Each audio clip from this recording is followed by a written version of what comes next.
Hello, thanks very much for joining us here on BBC World News. Up to 150 people are still unaccounted for in Taiwan after a 6.4 magnitude quake struck the city of Hualien. At least 4 people have died, hundreds more have been injured, and several buildings have simply crumbled. In fact, one of the worst hit is a hotel. We've got some live pictures for you of the Marshall Hotel. There it is, leaning in an extraordinary fashion, isn't it?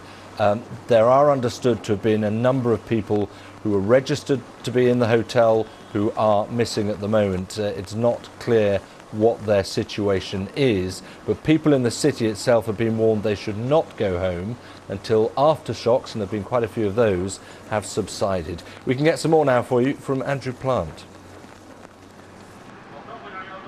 Daybreak in Taiwan. The power of this earthquake now becoming clearer. Buildings partially pushed over, lower floors crushed. Here you can see cars beneath the rubble as emergency workers use ladders to smash glass, still searching for anyone who might be trapped inside. People worked through the night, rushing to help those trapped in their homes, fearing the buildings were about to come down. Here a child is lowered from a kitchen window. At least 4 high-rise buildings are close to collapse, their foundations crumbling. After a violent earthquake which was close to the surface, it struck just before midnight, its epicenter a few miles off the island's east coast. This man says, "I just walked out before the floor collapsed. I didn't see where it fell to. Now there are 3 people inside." The reporter asks him on which floor. He replies, "We were on the 3rd floor. They are fine. They just called me." We were all in bed and everything just started shaking. The bed started shaking. Everyone kind of started screaming. One eyewitness described the moment the quake struck. Aftershocks happening even as she was being interviewed. Oh my God. This is an aftershock. I'm sorry. With several high-rise buildings badly damaged, many fled to the streets and the parks, away from the scattered debris. Roads have been lifted and split, and a local hospital damaged, with more than 200 people injured. By daylight, the perilous state of these buildings is clear. The tremors were felt more than 160 kilometers away. Search teams now using specially trained dogs to try to make sure that no one is left trapped inside. Tens of thousands are now without water after a quake which caused extensive damage across a wide area. The government here says the country has already suffered more than 100 much smaller earthquakes in just the last week alone. Andrew Plant, BBC News. Well, as you saw in the headlines, the Taiwanese president has visited Hualien and told reporters the government was doing all it could to rescue those trapped, in particular in the Marshall Hotel. As we can see, the military are building steel frames to prop up the collapsed building. This will ensure our rescuers' safety when they go in. The military began putting heavy machinery and steel rods in place last night. We also have structural engineers and architects advising on where the steel frame should go.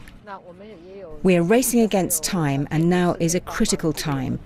We hope we can get the steel frame up quickly to prop up the whole building to enable our rescuers to go inside and rescue people who are now trapped there. Well, let's get the very latest, because our Taiwan correspondent Cindy Su is there now. Cindy, we heard from the president saying it's obviously time critical. 150 odd people unaccounted for. What is the latest? Well, what we're hearing from the local fire department is that these people who are unaccounted for may not have been in the building at the time of the earthquake. They're simply people who are registered as residents of the building. Some people might not have been actually inside the building at the time. They're saying that they have not received reports from family members saying that these people are missing. They're simply unaccounted for. That means they cannot make contact with them at this point. So that does raise some worries. Now, the building where they're believed to be living in, even if it's not at the time of the earthquake, had 3 floors collapse, the 1st, 2nd, and 3rd floors. And those 3 floors have been crushed, partially crushed. And the authorities are saying that even though they've checked all the other floors in the building and everyone is out of those floors, they're not sure actually how many people were were on the 3 floors that have collapsed. So this is the big unknown right now in this earthquake aftermath. Right. I mean, there's been a whole spate of quakes and obviously the aftershocks coming as well. What is the level of building regulation like, Cindy?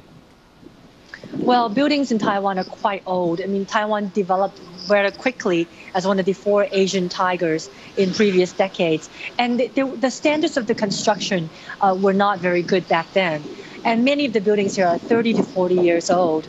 Now, some of the buildings don't even meet modern safety standards.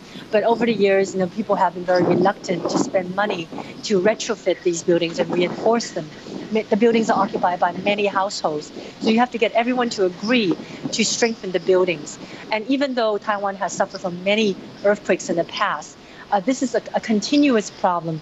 The buildings, many people estimate, simply cannot stand up to strong earthquakes, even the ones in the capital. Okay, well, Cindy, thanks very much indeed for that. Let's hope that there aren't too many more casualties to come from that.